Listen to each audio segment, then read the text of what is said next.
Hi, welcome back. So today's video is tips and tricks about saving money when you're starting your art practice.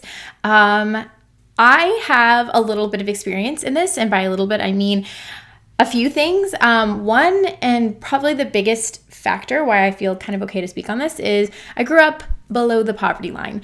And while I didn't have an art practice as a kid, other than getting the occasional art and craft kit from my grandparents on Christmas, I grew up having to have a mindset about finances and money to where I really approached everything with quite a bit of creativity. Not having things, you have to look, you have to be creative. A lot of times I would look within my house, or as a kid, I would go thrift shopping with my mom, and you sort of always had to have a list of running inventory of things you needed.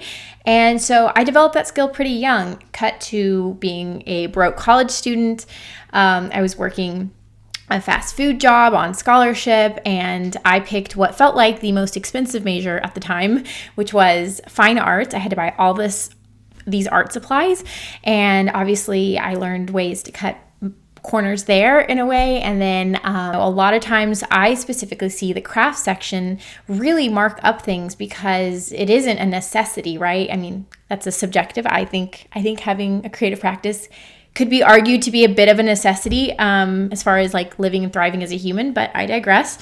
And so a lot of times something like blue painter's tape will be marketed in the art section for like $5, and you can find it in the hardware section for $1.90. And so a lot of this is just being really creative with how you think about where you can get your materials. It's rethinking what you need for a practice, and it's figuring out where you could spend more time and effort putting into something versus paying for that luxury and sort of getting something that way. So in this video, I am going to go to Walmart and Dollar Tree. Those places are wonderfully accessible. Most people have some form of a dollar store in their hometown, and most people have Walmart in their hometown. And the other thing about this video that I should mention is obviously probably the most important art material is paint, and it's actually what I'm not going to go over in this video. I want to have a whole video that's dedicated to swatching paints, figuring out which one is the best value, and this is not the place to do it. So this is everything but paints. For the sake of this video, I am going to use 3 golden paints, the primary colors plus white, so I guess 4 technically, to sort of show you how these materials work. Just suspend your disbelief. I know it's tough. I will have a second part to this. I just wanted to have the time and space to dedicate to everything else. If I included pigment, I would talk about that for 20 minutes, and then we'd have 5 minutes for everything else. I know you're probably eager to learn about paint, and that's why I want to give it its own time to shine and really talk through it, because I would consider it the most important part of your practice. So we are at Walmart. The reason I'm choosing Walmart is because there's a Walmart in most people's hometown. I grew up in a town where Walmart was like virtually the only place to go shopping. And yeah, we're just gonna pick out a few things. Of course, I'm gonna go to the arts and crafts aisle, but I'm also gonna go to aisles that maybe you wouldn't expect. So let's go. First thing I always do is check the clearance section. No matter what you're looking for, if you check here first, sometimes you can find the thing that you came into the store to buy at a discount. Obviously, I'm doing this for art supplies, but this is kind of a good rule to follow anywhere. The bed sheet, but you can use this cloth as a drop cloth on your wall. In that same vein, we also have shower curtain liners. These are great because you can use these on your table to clean up your mess, or you can hang it on your wall. Basically, you can never have enough of these, and I think this was only like $3 or $4. Another thing that you may want to look into is the hair care section. Now, this seems a little bit odd, I know, but a lot of times when you're cleaning your brushes, they will get really dry, especially if you're just using dish soap. And I have a trick with white conditioner to help keep them shaped. Stay tuned for that. Here, I'm looking at a sink drain cover. I'm going to make a little makeshift silicoil with that. And here, why am I in the frame section? Well, those are all little palettes, and they vary in size and price. Obviously, this one's only $3.22, and that is in fact real glass, and I can use that. I will show you how I turn that into a palette. Some of the other things you can look for, of course, is spray paint. You can use this to prime and varnish, and obviously you can paint with it. We also have tape here. It's a little bit less expensive than it would be in the craft section, and certainly less expensive than the actual art store, even if it's the exact same product. You can have gloves, any kind of protective device depending on what you're painting with. I have these little scrapers. These are wonderful, again, for that glass palette that I'm going to show you guys. And don't be afraid to shop For your paintbrushes in the hardware section, I use a lot of the bigger paintbrushes for my underpaintings and to varnish and lay down my gesso. And these can be a little bit cheaper than comparable sizes in the art section. Obviously, this is a paint cup. You can use any kind of cup, but this one has a handle and it might be a pretty good option. And another place you may want to look is the supply section. So the school supply section, this is Sharpies and markers and pens. And of course, we have found our way to the craft section.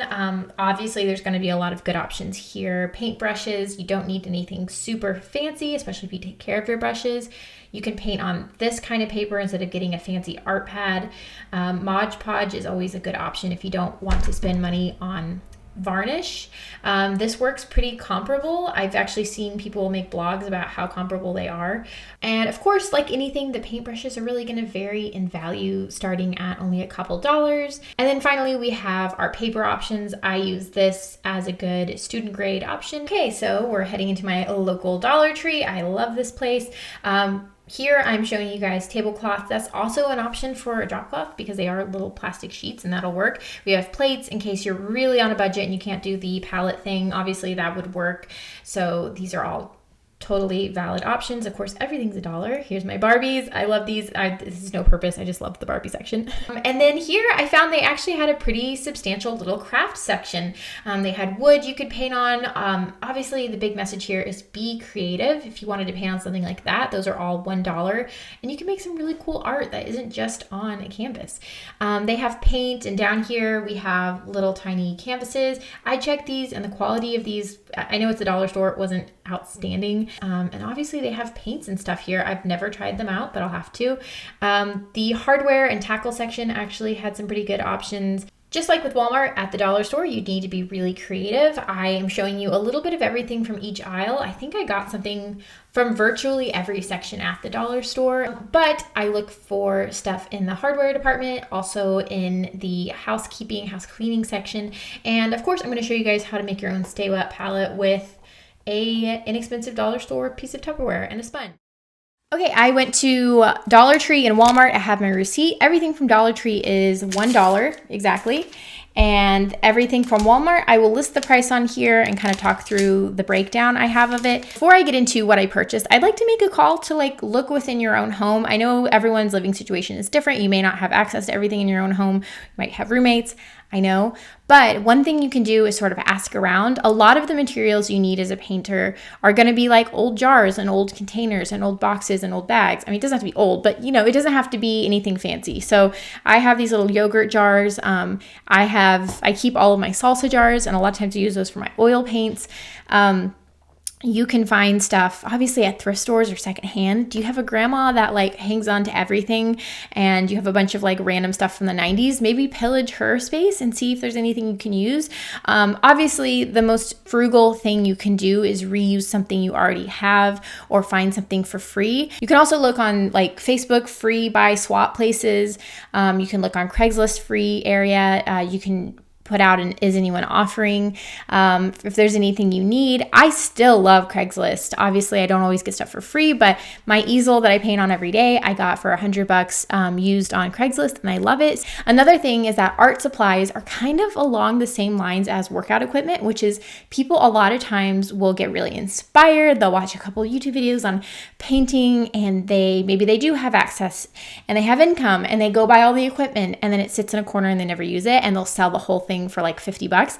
Obviously, that's kind of a cool option too. My idea for this video is let's keep this under $20. Minus the paints, I'm going to try to keep everything close to $1, a couple dollars a pop, and I'm going to tell you what you do need and what are kind of optionals. A lot of things about painting supplies is really just it's a lot about problem solving or luxury or things like that. And when you're starting out, it's important to know what do you actually need? What can you not do without? What can you slowly work up to and really identify what you need as a painter? There's some tools that people would argue are basics that I have never needed. The best thing you can do as a painter, I think, is start out kind of small with the basics and slowly build your practice out from there and use tools if you need to as you progress. But I'm going to start with the basics and build my way out in this whole haul. So let's start with what you need, okay? What is the absolute bare minimum? And so the first thing I want to talk about, because again, we're skipping paint for now, would be your surface. When I first started painting, I did a lot of works on paper. So in college, we would get these really big mixed media paper pads, and a lot of my first paintings, I just taped off my dimensions. So one thing I just like to add is this video is mostly going to be geared towards acrylic painting because that is namely what I work in. While all of this has been purchased through the lens of an acrylic painting practice, most of these items are going to be totally substitutable with an oil painting practice, and most of them are going to work also for a watercolor or gouache practice. So there's a lot of overlap. I will try to talk to those things as I go, but you can just assume everything is for acrylic, and if I specify, obviously you can use it for other things. So just again, the key here is to be really creative and open-minded with whether or not you can use these for your specific medium, but I hope that clarifies a bit who my target audience kind of is. So the first thing I want to talk about is your surface to paint on. This is a watercolor pad. If I'm not mistaken though, this was the most expensive thing out of my entire haul. It was $7. I got this from Walmart. I remember the acrylic specific paper was closer to $12. If you're going to be painting really thick with lots of water and medium and texture and palette knife, then you're probably going to want to get the acrylic pad. The most important thing you're looking for with paper is that you want it to be acid free, and all of the paper options, even the mixed media paper, was acid free. But watercolor is still really thick, pretty substantive, and that's kind of what you're looking for. I will tape this off and have use that as my canvas. The reason why I went for paper also is because this is 30 sheets. If you take 30 divided by 7, do the math, that's what it breaks down to for each surface, which when you break that math down, it's a pretty decent value. So this is what I would suggest. Obviously, if you have a little bit more income, maybe look into getting the acrylic paper. But my strategy, my whole career has been started with the most low end and figure out where the breaking point is. So the next thing is little canvases. This is kind of going along the line with surface. I got these from the dollar store, so each one of them are $1, and obviously that is per surface. It's a little bit higher than the pad of paper. But if you're wanting to do something that's maybe a commission, or let's say you've worked out an idea on paper and it looks amazing, you want to sell it, then getting one of these pads is going to be a good option. When I was looking at the dollar store, I noticed that they also had canvases, but I checked the back. That's kind of where you're going to see your quality. And the staples were like halfway in the wood was splintering, and I would definitely not consider that a very good option. These are just the flat ones. These definitely, in my opinion, were kind of it seemed like a little bit better of a value. So what's the next thing you need? You have your paint, you have your surface. If you don't want to paint with your fingers, then the next step is going to be a brush. This brush pack was $5. It comes with 2 little palette knives, a bunch of different sizes. It even looks like we may have like a size 10 up there, all the way down to some really tiny little filberts. This is a fabulous range. Each brush breaks down to less than $1, and this is also a good way to figure out which kind of brush head you like without having to spend a ton of money, which can be a really valuable thing also. That insight, again, has value. And this one was only $2, and again, it gives you a variety. Also, the handles are glitter, like that's so cute. But you could do something like this, especially if you're not painting very big, because this one's only like a size, I think, 5'4" or something. It's not very big. So you don't have to buy the big kits, but you don't need anything fancy. On that note of not needing a fancy brush, this little pack was only $3 from Walmart, and I got it in the house painting section. So again, make sure you're looking all throughout the store for these options. Don't just shop the craft section. But I always think of these as like my workhorse brushes, right? These are gonna gesso, they're gonna prime, they're gonna do the big painting, the underlayer. These don't need to be perfect, because if you're working kind of from a bigger, brushier perspective and you're slowly refining your brush marks, then you can start out with something kind of big and fuzzy and work your way down to using brushes like this. So the next thing you're gonna wanna think about is your palette and your brush holders / brush cleaners. Because if you're thinking about it, you have your surface, you have your paints, you have your brushes. You now just kind of need a place to work. So again, this can be as elaborate as you want. You can buy the angled drafting desk and the fancy chair and the lights and the easel, and you could spend $1,000 on just the physical setup. Or you don't have to do anything. I started out painting in my studio after I graduated on my lap, basically. I had a yoga mat that I unrolled, and I would sit cross-legged on that, and I had my box with my supplies, and I'd plop it down, and I'd get everything out, and I painted right in front of me. Granted, I probably was really dependent on the fact that I had like a 23-year-old spine and could be hunched over, and it was fine. So obviously work within your ability. So this is an idea I had. I wish I would have thought of it honestly sooner. So I use these little sink strainers. You can get this from Walmart. This was like $3, and it has different sizes. I just took this out and put it at the bottom of this toothbrush holder like so. As you could see, it's in there. You can use this to hold up your paintbrush. You can put it in.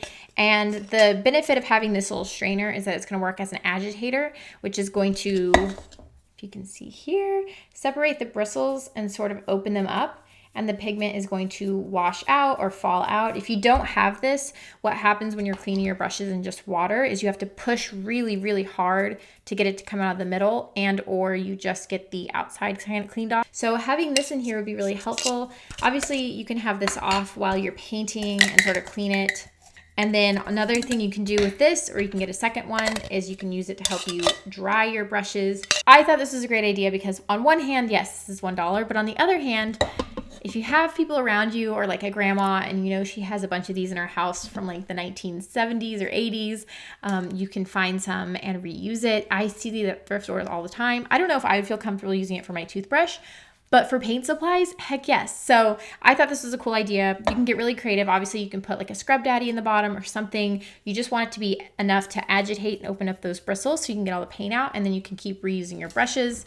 Now you need a palette or a place to mix your paints. You can obviously use something like a paper plate or wax paper or freezer paper as your palette in a pinch. There's palette paper at the craft store. I find those are really expensive. It's basically just freezer paper, but they've marketed it and put it in a little booklet. Obviously, eventually it becomes a lot more frugal to just reuse something over and over instead of having to buy something new. I got this frame at Walmart and dollars. What you can do with this is take out the glass because you want to look for glass. I think a lot of them have plexiglass, and that's okay. It'll get really foggy, and a lot of times it'll hold the pigment. Glass is really ideal. One, you can take out the background picture. Usually there's like a family already in there. Take that out and paint a piece of paper to be like a middle gray color. So like a nice neutral, not too light, not too dark gray. That way when you're mixing paint on your canvas, it's easier to tell what color you're mixing because if you're on gray, it's easier to get your value bearings. Anyways, it's just a really helpful tip, but you can put that paper in there and you can keep it in the frame. Obviously that's an option, but what we did in college was we took a frame and then we took this painter's tape. I got this from the hardware section. It was cheaper in the hardware section. But you can tape off the corners so they're not too sharp. And I usually double tape it, or you can use duct tape or something, and just be really careful with it because glass, but you can reuse that like infinitely, right? I still have mine from college that I use from time to time, and that's really helpful. One thing to kind of keep in mind when you're cleaning up your acrylic paints is that we want to keep our acrylic in a solid form. If it's aerosolized, which you don't have to worry about too much, but like if you're sandblasting it or something, or if you're using water with it, you want to be careful not to wash that water down the sink. One thing you can do is take one of these mini scrapers. This is $1.60 from Walmart. It has 5 blades total, but you can use this and scrape up your acrylic scraps. But if you scrape it with this, then you can reuse your palette over and over and over. And then, which brings me to kind of my next tip, because one thing you can do is take a spray bottle, mist your palette, and then scrape, and it becomes a little bit easier for it to get off. Obviously, you don't want to soak it to where it like disintegrates, but just like a light mist will help it sort of get off easier. It's a little tip that I've always used. But I got this 3-pack at the Dollar Tree, and this was fabulous because not only does it have the little bottle in it, it has 2 other bottles you can use for other things. The misting spray is great because when you have your palette out, you can sort of mist your paints. Again, there's a balance here because you don't want to mist it too much because your paints will begin to break down and not be usable. But if you sort of mist it to kind of keep that skin from forming on your acrylic paints, you can get a lot more paint out of a painting session, and there's a lot less waste, which is obviously ideal for a number of reasons. So that's kind of the basics for your palette. And really, we're kind of at a point now where like you could be done. Like you You certainly don't need any more than this, but I'm going to work my way out and give you kind of more options. Obviously, these two other bottles, I mentioned you could use it for other things. When I was doing this shopping haul, I thought of a couple things you could use these for. One is relates a little bit to brush care. So like I said, you can really save money by kind of taking care of your brushes and getting the most use out of those brushes, even if they are sort of low quality brushes.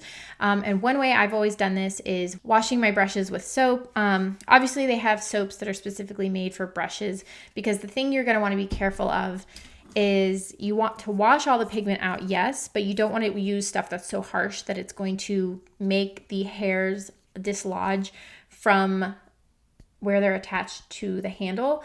And so that's a fine line. It kind of depends on the quality of brush, but at a pinch, you can use Dawn, and that works great. Obviously, it's very cheap. You can get the little guy for like 50 cents in a lot of sections of the store. You can get a bigger one, obviously, for $1 at the dollar store. But a lot of times, Dawn will really strip your brushes and they become fuzzy very quickly. And by fuzzy, I just mean like this one's kind of fuzzy. All the bristles are sort of splayed. And that's obviously a bummer because then it's hard to get detail. And if you're really in a pinch, this is what I did when I graduated college, because I kept using my brushes from college and I like couldn't afford to replace them. So I used white conditioner, a little bit of water, and I sort of mixed it up. And when you're done washing your brushes, the ones that are like getting a little fuzzy, you can take some of that and a little bit, again, a little goes a long way, and sort of shape it and then let it dry completely, and it will help your brushes stay form a little bit. Another thing that I saw that was pretty cool, this is kind of getting back earlier, is this little bucket. This is a paint bucket that you can get from the hardware section, and it's where you can dip your paint in and paint the corners. This is also great because this is really cheap. I got this for like $1 and you can use this as a paint bucket. I thought it was pretty great. Obviously use the jars you have around, but I was kind of blown away by the fact that this was an option for $1. So just keeping it on your radar. Another thing that might be helpful in your practice is a varnish. You don't really need a varnish with acrylic paint. A varnish is great because it can seal in a texture and it can make it easier to clean. And even some varnishes will boast a bit of a UV protection, which just means the colors are going to stay really bright longer. But in the beginning days, I used Mod Podge. I thought it was great. They usually have it at the store for like $4 or $5. The bigger ones obviously are more. But this is fabulous. This works great. I will take a damp brush and thinly apply it. I always use the satin because I like the way the finish looks. So the other thing that you're going to want to think of is sort of cleanup and mess maintenance. There's a few things you can use for this. The drop cloths in the hardware section, the painting hardware section, but you can reuse those forever. Like I still have this is the cloth I put on top, but the plastic drop cloth is underneath it. And I've had that since like 2016 or 17. If you get a pack of drop cloths, you can reuse that over and over. Another couple of options that are pretty cheap is you can find shower curtains. I got this in the clearance section. It says it's $5, but I rung it up and it was $3. So that's an option. Also at the dollar store, I was able to find a $1 shower curtain liner. And this is great because again, if you're going to paint on your wall, you can obviously put it there. You want to protect your deposit. You can also roll it out and use it as a protector on your ground or on your table. And that can be a great way to use it. And then you just sort of fold it up every time you paint. So that's a great option. Oh, also kind of on a side note, I found this little apron for $1 at the dollar store, which is great. You want to protect your clothes. And then of course there's rags. These are reusable towels that I got at the dollar store. You can also get these at Walmart. This is a 4-pack and they're heavy duty. And this was $1.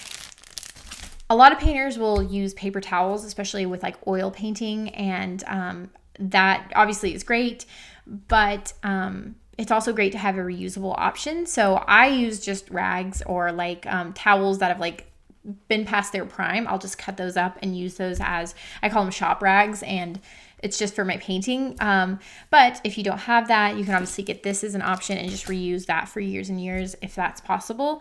But yeah, always go check like a thrift store. A lot of times they'll have like a rag bin where they're about to take it to like a landfill, and you can stop it before it goes and pick out some stuff and cut it up and use those as rags. That's obviously the most eco option. But again, time is often a luxury. And so if you can grab one of these, you can reuse these. And that's also a great option for cleanup and keeping your studio space clean. Another thing is a dowel rod. So not every practice is going to need this. If you're painting like really abstract and you don't need a dowel rod, you don't have to use this. But I use this as a way to sort of have a straight edge when I'm painting, or in my workshop I have people use this to, when painters do that like stick out their thumb thing, a lot of times they're trying to find a vertical or a horizontal, and this is great. This is only like 30 cents, and I will cut this in half or thirds and use this. I always have my students get this, but yeah, this is another art tool that's like super cheap.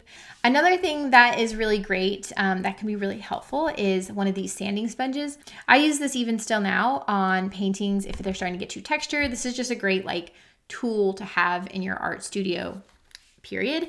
But this is really handy when I was first painting, and the reason for that is when I did buy like my bigger canvases or like big pieces of wood that weren't like paper to practice on, and let's say they didn't sell or they weren't like a 10 out of 10, I would take a picture of it. Make sure you always take a really high quality photo if you can.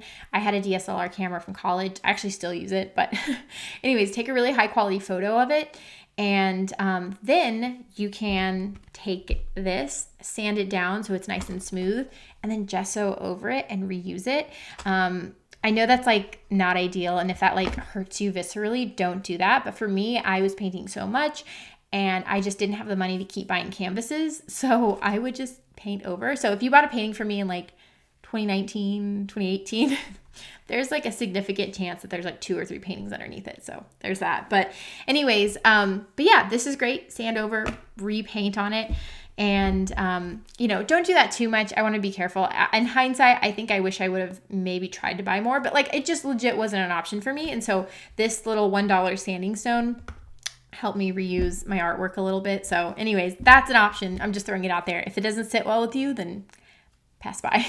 All right, so the last couple of things I want to talk about are like paint storage, and then also I want to talk about making your own Staywet palette. I found this at the dollar store. This is a little toolbox.